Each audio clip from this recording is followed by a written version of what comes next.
Pfizer indicated that Canada's allocations would be impacted through to mid-February.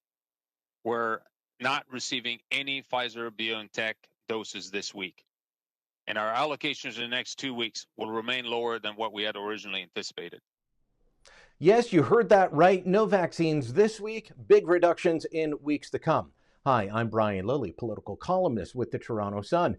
As I've been explaining in the pages of the paper that, well, there is a real problem with Canada's vaccine program. We can't get enough vaccines delivered. This isn't a partisan comment. This isn't a cover for provinces who just can't get vaccine doses in arms. No, we've been cut to absolutely zero vaccines this week by Pfizer. It's not the 50% cut that we were promised, and it's not what other countries are dealing with. The European Union, for example, is getting 92% of their expected doses. We are getting zero.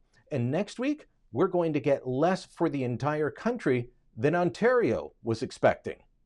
We expect to receive 79,000 doses next week and approximately 70,000 doses for the second week of February. Despite the latest fluctuations, Pfizer has recently indicated that we should expect to receive over 335,000 doses the week of February 15th.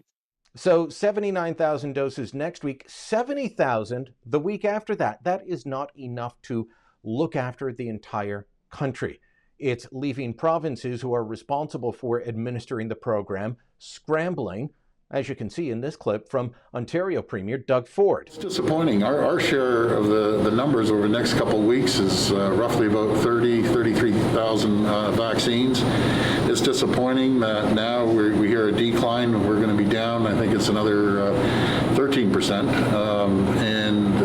Again, I know the federal government is trying, and they're doing everything we can. We need to explore every avenue possible, no matter if it's asking Health Canada to speed up the approvals on the J&J, Johnson & Johnson, Janssen vaccine, or the AstraZeneca. We need the approval as quickly as possible. Pfizer has let us down tremendously.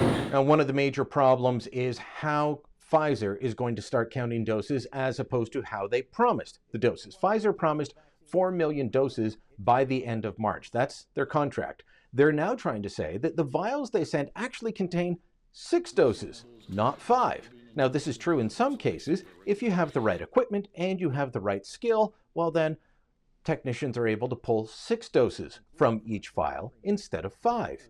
But if you don't have the right equipment, you don't have the right type of needle, and you are not as experienced, you're still only getting 5. But Pfizer wants to say, no, we're sending you 4 million doses when really under the old system, it's 3.5 million.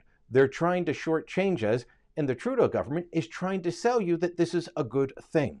Look, I just want the whole country vaccinated. I want the federal government to succeed. Unfortunately, they're not. And instead of Prime Minister Justin Trudeau coming out to deliver this bad news, he did what he did last time. He sent the general to do it, Danny Fortin. And what was he doing? He was hamming it up on The Social, taking hard-hitting questions, I'm sure, but hardly what you would expect. This is the type of information that a real leader delivers themselves. Prime Minister Justin Trudeau continues to fail on the vaccine front again and again, and then allow other people to deliver the bad news while pinning the blame on anybody but himself. Yes, there are problems with the Pfizer plant, but there's more to it than that. Other countries are getting their doses while Canada gets the shaft. That is on Trudeau.